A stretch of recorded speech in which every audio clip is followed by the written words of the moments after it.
And now we have the Pope hooked in with the EU, with the globalist, saying it makes him nauseous. That's a close quote this year in a major Catholic paper, to hear about Europe's roots and not letting more Muslims in. This globalist Pope firing all the conservatives, pushing sexual education on children. And now he says we have a distorted vision of the world because we're, quote, working with Russia, and it's a dangerous alliance. That's coming up at the start of the next segment. Then we'll look at the Catholic Church hijacked by this globalist and who it's really made an alliance with. Muslim immigrants must not assimilate, says progressive ally Linda Sarsour. That's a new quote. She was at a Hamas meeting last week and said, Donald Trump has her saying launch a jihad.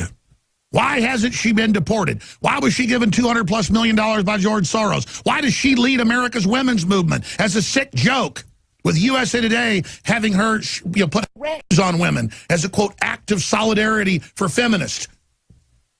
Why is she on in a photo last week hugging the mayor of New York? She'd be stoned or executed in her Muslim countries for touching an unrelated man.